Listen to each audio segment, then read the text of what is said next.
obviously a disappointing loss against a quality opponent. I mean, first of all, congratulate Dean Hood and his staff. Do a great job, and I think a lot of how they coach their players and how their players play. I thought the first half, offensively, did some very good things. He scored 24 points off no turnovers as far as getting short fields. But we had 24 points. We missed a field goal. So 340-something yards in the first half. So obviously we're doing some good things there. Defensively, the first half was not very good. The big runs were passed. Second half, I mean, give their kids and their coaching staff a credit to them. They made adjustments at halftime, or sometimes you don't make adjustments. You just say, hey, we got to give them a stop. And we didn't score any points in the second half, and they continue to score points. So, as far as you go back and look at the tape, the breakdowns defensively, guys are there and just didn't make two of the plays. Just guys are there, and their back runs through an arm tackle, and we don't make the tackle, and the ball spits out of there. Actually, three of the runs actually. So we got to be there. Players got to make the plays. Coaches got to help the players make the plays, and in some different situations. But sometimes when they're back, you've got to win some individual battles, and you got to be able to tackle a guy in some open space, and we didn't do that. Their receivers, give them credit, they did a nice job with high pointing some balls, and that's part of it. They converted on some third downs that we got to fix from a coaching standpoint, and the kids have to be able to play the scheme. And I know it sounds like a broken record the last 4 weeks, and I'm tired of saying it as well. It needs to get fixed, but that's kind of where we are. Special teams wise, didn't do a whole lot. Nothing to speak of. It was solid, but certainly didn't change the game. Actually missed the field goal, so I would guess from a special team standpoint, would say we certainly didn't win the battle, and I guess we probably lost it. So. It's ridiculous to sit here and talk about 0-1 the conference, what that means to you, stuff like that. Well, no, you don't want to be 0-1 the conference. You'd rather be 1-0, but you go back to work this week. You do. You got another conference game this week. Kids came over and watched tape yesterday. We'll go to practice tonight and make some adjustments for a very good Southeast Missouri team. It's new staff's got them playing very hard. They just beat the number 3 or 4 ranked team in the country. They're at their place. They play with tremendous energy. New schemes on defense, new schemes on offense. Very impressed with what they're doing. They're going to win some football games. And so right now, I'm more worried about us than I am our opponent. But we are playing a very good Southeast Missouri team this week. Coach, you mentioned several things on defense that concern you, but I mean, specifically, what's kind of the biggest thing right now that just needs to get fixed first, defensively? Both assignment, technique. I mean, you can look at it in every play. It's somebody not where they're supposed to be, and then when they are where they're supposed to be, executing and making the tackle. So those things got to be addressed. Those things got to be addressed in, from a coaching standpoint, from a recruiting standpoint. But guys got to make some plays. Those guys have made those plays before. Some of those same guys played last year. A 7-win season, so they can make them. They just got to make them. Is that pretty much all levels of defense as far as like the line? Yeah, I mean, you'll see. There's one like the first run that came out, the first long run where our defensive lineman's in his B gap, and all he's got to do is sit in the B gap. There's no place to go, and he goes back in the A gap trying to make the tackle. But we've got a guy in that gap, so when he leans his head back, now you got 2 guys in the A gap, and then the back does a good job coming through. And and when you're spread out a little bit, but you basically got 6 guys in that box, and the 7th has fitting from a certain side, you got to be gapped out, and we wasn't gap sound. So that's a defensive line technique. And then most of them were from the secondary, from the corners and the safeties.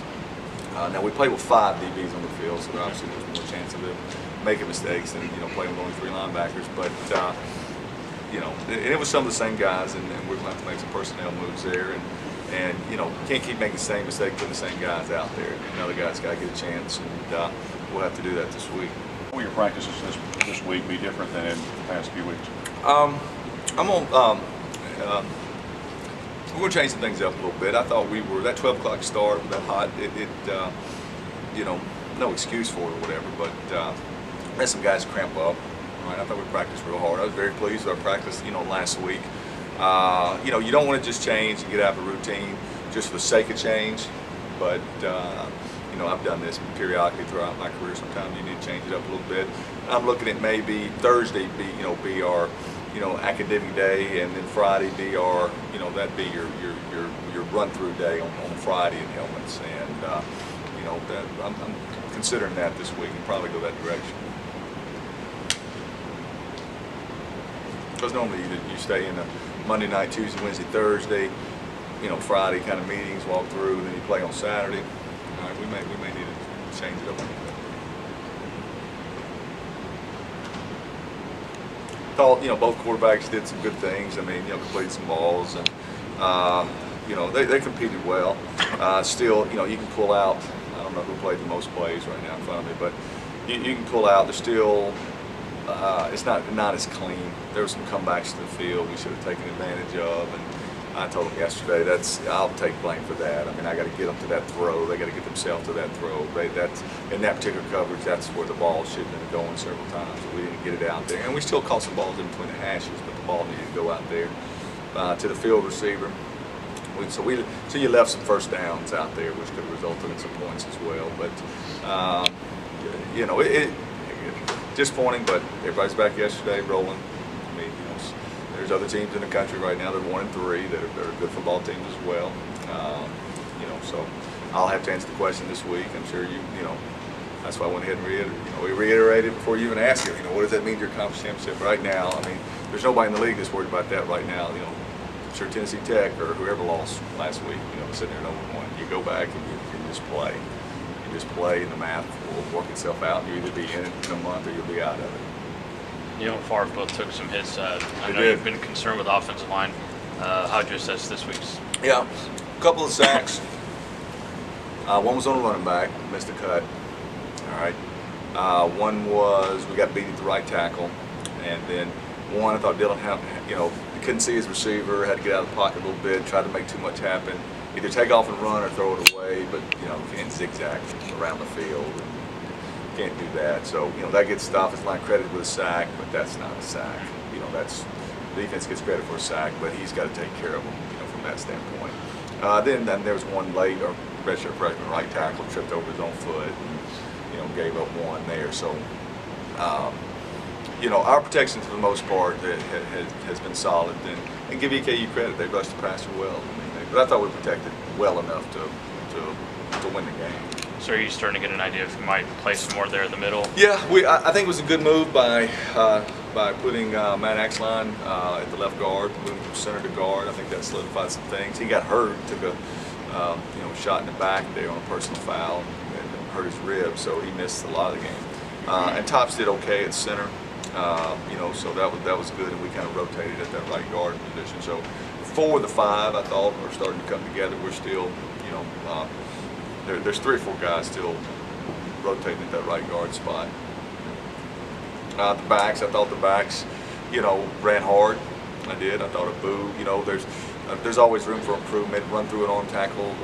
You know, see the hole a little bit faster. Stay on your track.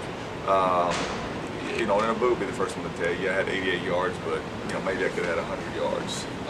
You know, it was good to get LD going a little bit. Devin Fair.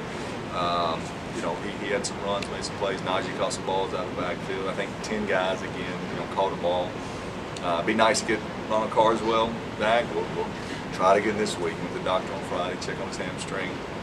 That would be a deep threat. You know, maybe a guy that can do something with the ball after we catch it. Our guys do a good job catching the football. I mean, I don't know what is our completion percentage, Ryan. I mean, it's up there pretty high. Yeah.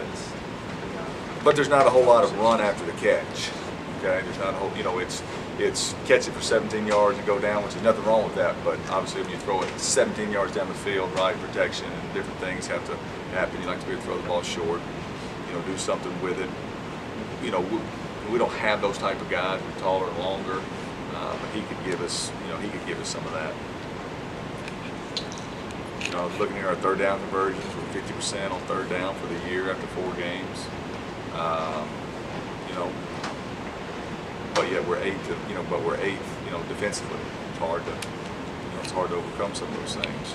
Red zone offense, we're second in the league.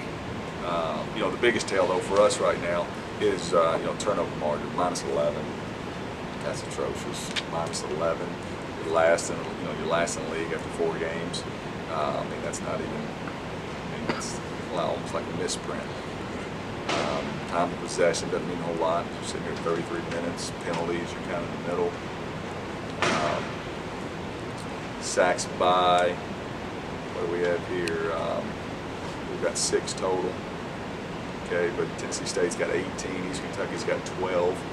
Okay, so I mean, obviously after 4 games, your deficiencies are continue to show. You know, pressure on the quarterback, on third down, getting off the field, and turnover margin. Those are things that you know. But by no means, so in our building, we know this, and I was telling the offensive kids this as well. By no means do you go in there and say, "Oh goodness, we got to score, you know, 50 points to win." We're not built like that. Yeah, if it happens, it happens, but we'll still have to be balanced. And no matter who we play, we're not built like that. Our defense has to play better, and I expect them to play better. And there's going to be some games that we're going to hold people, you know, under 24 points. And so we've got to make sure that we're, you know, you get your 26 that day, you know, scoring 24 points. You know, your 31 points is what your average is, but you also, you know, you look at your 2 FCS games. You know, you look at Central Arkansas and you look at Southeast Missouri. You know, it's right there at 24. We've got to get those 10 other points, and that's that missed field goal in both games, and that's that touchdown, the 4th and 1 we didn't convert the other day. There's your other 10 points to get you in the 30s, to get you 34 points a game, and then, you know, you probably maybe you're at least 1-1 in those 2 FCS games. Injury a few moments ago. Any other injuries from Saturday? No, I visited with the trainer this morning. I mean, like I said, some guys still coming off some cramping and stuff. That's just preventive stuff. We seem to be pretty good shape. It was a pretty physical game. You're right. Favre took some hits. I mean, anytime he runs the ball, it's like he's in a car wreck and he gets thrown around a little bit. But he'll stick his head in there and compete. And Jared made a good scramble right. He's a little bit smarter. He gets down, you know, and slides and pops up, plays the next play. We had some new guys catch some balls the other day. I mean, it was good to see. Taylor Higginson caught a ball or 2. Rod Wright. This was kind of, and I've been talking about this for several weeks now. Look at our leading receivers over the last couple of weeks, and we knew this coming in, right? I mean, Rod Wright this week. What do you have? 4 or 6 for 6 yard? Okay. I think Rod Wright has caught maybe 1 ball coming into this season. He's a redshirt junior. Okay. Which I think Rod can help us win games as we go forward. But what we can't do is these skill guys can't just pat themselves on the back. Corey Jordan's another one. Can't just pat themselves on the back because this is their first time to catch balls and make a few plays in games. Okay, because you know if you're playing 20 plays in a game and 25 plays, and you're catching 4 balls. Don't confuse the issue of those other 16 plays to where you didn't block appropriately, you didn't execute your assignment. Okay, and that's part of the you know maturing process of you're just so excited about you made a play. Okay, but guess what? It's your turn. You're a redshirt junior now. Not only do we need you to make plays, but we need you to be consistent. You know, in every other down where you don't get the ball, or you're running the correct route, keep our spacing correct and stuff like that. So the receiver corps is adjusting to that. The running backs as well. I think they're, you know, it's no longer is it okay? Hey, I scored a touchdown, or hey, I converted I had a 25-yard run. Did you pick up that pass protection, right? You know, did you run the right track on that? In the stands, it looks like a 2-yard run, but when we watched the tape on Sunday, if you would have been more patient, if you would use your rules and done what you've been coached to do, right, it could have been a 6-yard run after the second 4. So those are things every day that Abu's really the only one that's had a whole lot of experience. And then, you know, I think last year what he had maybe 70 carries last year. So now he's just starting to add up. Most of your skill guys do understand that principle of like, what am I doing those other 20 plays where I didn't get a touch? Mm-hmm. Which of your guys do kind of think like that? We hope they do. Yeah. I mean, it's just instinct. I mean, it was me as a player. Well, you're just happy sometimes that you got in the game, right? I mean, for 3 years you've been on a scout team, and you had better guys, more experienced players ahead of you, right? Your first instinct is, you know, just like our quarterbacks last year. It was their first year to play too, right? And all of a sudden you throw for 250 yards, and people are patting you on the back because what a good game, But guess what? That one interception, that one missed check. It is a good game for a first-year player, but it's not good. It's not a good enough game for a second-year player. And our skill guys now have to take that next step with the consistency and putting total games together. But I thought they played well. Now, I've been very pleased with our receivers after 4 games. I think Coach Scotty's done a very good job with that group, and that group is really progressed, especially with Carswell and his experience, take the top off a lot of these coverages. Just from, I guess, a mental perspective, obviously you guys had a rough week this past weekend. SEMO scoring game-winning touchdown on the, last few seconds. How do you kind of account for just the fact that they're going to be really high and, you guys didn't have that kind of weekend? Yeah, no, you're right. That comes into play, and you address it, you talk about it, but there's no magic potion to it. You have to be mature enough to go through it. You have to be hungry enough to be at home and go and fight, and get a win. Being 7-1 against them in the last 8 years has no bearing on this week's game. And you got a new staff. Their players believe. I can see the energy on tape. Their fight to come back and get that win. We've got to get that. Every year, every team's different. Every week's different. And our first half, I thought we played hard. Didn't play very smart, but I thought we played hard in the fourth quarter. I think we played very hard, especially defensively. And so, this team will. They can come in there and have their way with us if we're not ready to play. Offensively, their completion percentage and just overwhelming or anything like that. What have you seen, or what do you know about them offensively that can kind of be a problem? I mean, the quarterback's a very good player. Wide receiver's a very good player.